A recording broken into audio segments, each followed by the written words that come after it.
Oh, come on. How good was that? God, dang it. It gives me, do you get goosebumps when you play that song? Because it gives everybody else goosebumps. I'm not kidding. That's good. Thank you. I mean that. Thank you so much. You've been here before. Welcome back into the Bing Lounge. And we roll tape on everything. And I constantly go back to that performance and that track because, like I said, goosebumps. And that's why I love my job. So cool. Welcome back to town. Welcome back to Portland. I'm sorry. Can you jump on that mic, LP? Yes. There you go. Thank you. Sorry. Thank you so much. I was watching an interview that you did with Grammy.com. In that interview, you said early on you were embarrassed to be getting into this business.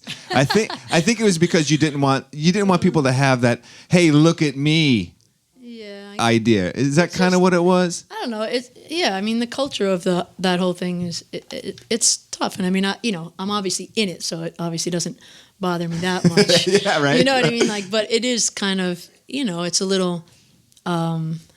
I imagine a lot of artists feel that way. They're not necessarily like didn't get in it from the visual prospect. They got into it for the musical right thing, and then but that goes hand in hand. So you just have to get used to whatever you're not used to. Right. Whereas you want to make a living and have some people acknowledge what you do as art. Whereas some people want to say, "Hey, look at me."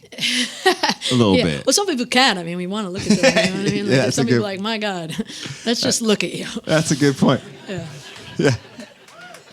Playing at the Schnitzer tomorrow night. Why don't you tell us who's up here with you? We got Aaron Steele on the drums. Aaron. Amazing drums. And we got Tim Fagan on the guitars. Thank you. So you wrote a new record. Yeah. Congratulations. Thank you. That's not an easy thing. So that deserves a little bit of love right there, just to get it done. Yeah. I feel like I'm having like the sort of postpartum little thing.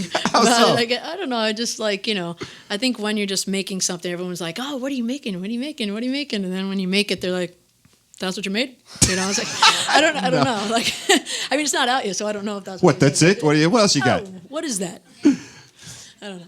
Yeah.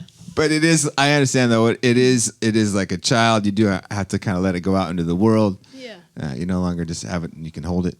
And some of these other, I guess, babies, your songs. How many songs did you have going in? Because I read that also the hard part for you was letting a lot of these songs go. Yeah, there was like 30 to 40 songs. And I knew I wanted to include a bunch from the EP. That was always the plan, to have fully produced versions of a lot of those songs.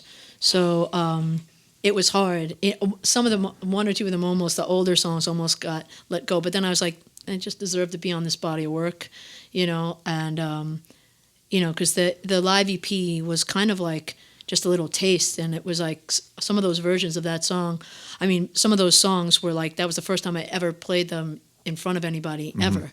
So that was what was out in the world as the only version of the song, and I think people liked it, but I wanted to get the fully realized versions of some of the songs out there, and then there's I think 7 or 8 new ones on there too, or 8 new ones. Yeah. We'll be able to get our hands on it June 3rd? June 3rd? Forever for Now. Forever for Now. Will be the new record. Thank you so much for taking time out for us today. LP, everybody. Thanks. Come on.